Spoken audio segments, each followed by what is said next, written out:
Did you know there's a place where fantasy meets reality? Where nature, art, and imagination collide in the most spectacular way. Over 100 years ago, an extraordinary architect projected an utopia, a fusion of nature and style that feels more like a dream than a park. This isn't just a park. It's a journey into the mind of one of history's greatest architects, Antoni Gaudí. This is Park Güell.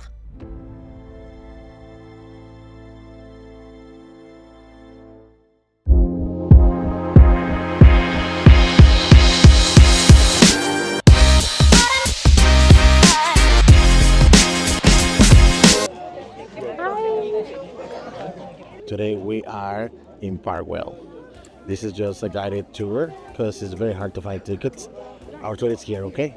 Yes, we'll keep you posted. Park Güell isn't just about history, it's a vibe. Gaudi wasn't just an architect. He was a visionary, obsessed with the patterns of nature. A blend of art, architecture, and nature that makes you feel like you've stepped into another dimension. In Park Güell, he let his imagination run wild. So this was Gaudi's house. He used to live here and his plan was to make lots of houses for rich people all around the park. If you see that chimney right there, Gaudi was fascinated by mushrooms. So most of the chimneys have the style of a mushroom. Exactly. This masterpiece was never meant to be a public space. It was Gaudí's vision for a community where art will encounter life in every corner. This plan was envisioned by Eusebi Güell, and it was brought to life by Gaudí in 1900s. Unfortunately, the location was too remote, the land was too rough, and the cost too high. In fact, there were only 2 houses ever built.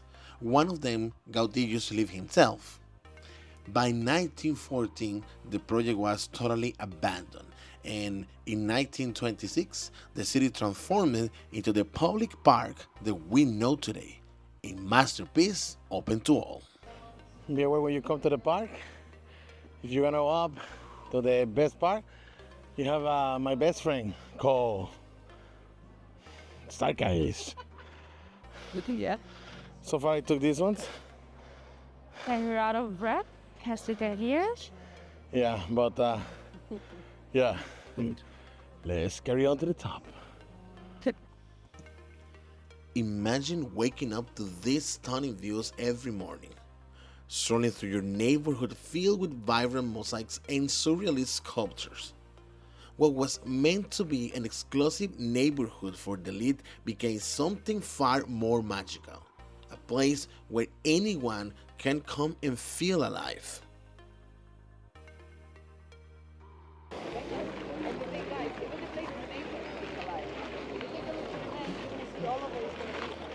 Guys, you can see how beautiful look the entrance of the park on that side.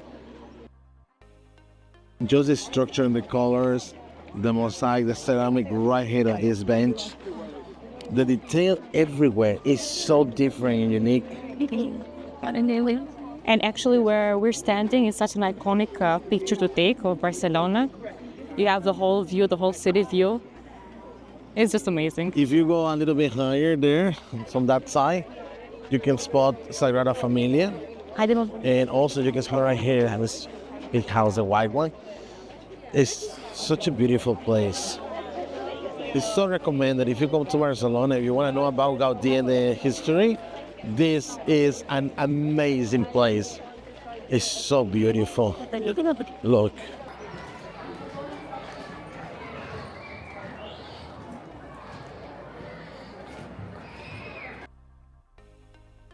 Park Güell isn't just about history, it's a vibe. Gaudi wasn't just an architect. He was a visionary, obsessed with the patterns of nature. A blend of art, architecture, and nature that makes you feel like you've stepped into another dimension.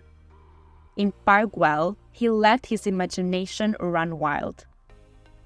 So you see all this famous square where everybody wants to take the perfect picture? Well, all this area around is called Trencadís. And actually, when Gaudi built this place, he actually studied body autonomy. So you see that it's curved, and this lower part, apparently it helps with the back. So you can sit here for a very long hours, and you will feel comfortable, and you will not have a back pain.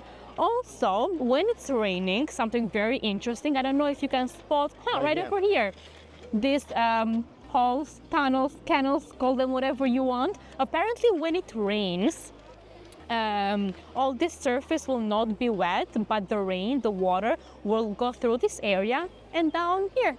Yeah, that's the reason why they have these bumps right here, and you can see them, this one's right here. So your bump stops right there, and it doesn't get wet when it rains. Yes. So smart, huh? Very smart. Not only that, Gaudí reused the materials. Like you can see all this bench, the style he named it Trencadís. If you see, let me show you this detail. So he used all these broken ceramic, but now look the best part, guys. In the other side, look, he has like a channel where all the raining water, the field water comes here, right? And the best part is, good, look how smart he was. You see all this terrain right here? This is sand, right? So he used sand for a reason.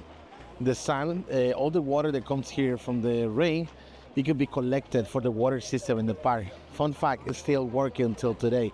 Alongside with the water collected from the side of the bench, they can be reused for all the water system in the park. That guy was ahead of time, like genius. Way ahead of time. Way ahead of time. Let's just say Gaudi wasn't designed for a nap time. Every tile that you see, it was recycled from broken ceramics. Remember, what is trash to some is the treasure of others. On this side, right here, you can see the Sagrada Familia. And at the very on the top, you can see Montjuic, right? So Gaudi had this view from here, this perspective, because they used to get all the rocks and all the clay from Montjuic. Now, from here you could see both places. Gaudi was a very, very religious person. He always thought that God is more than humans. Right? Montjuic has an altitude of 173 meters over the sea level. In the Sagrada Familia, once they finish building the last tower, which is the Jesus Tower, it will be 172.5 meters. This is the reason why he decided to make it that those measurements. Crazy, huh? And look at this. That dragon isn't just for decoration. It's guardian something. Legend has it, beneath these stones lies a secret waiting to be unlocked. But you'll have to look a little bit deeper to find it. As we enjoy the last moments of Park Güell, we can't help but think, what's next? Well, you better be hungry because our Barcelona food tour is coming up. Spoiler alert. Is going to be mouth-watering. If you enjoyed this episode as much as we did, please click the like button and share this with anyone who you would like to come and visit this wonder in Barcelona. Subscribe to our channel if you haven't yet so we can continue showing you what we love the most. This is it for today and ciao for now.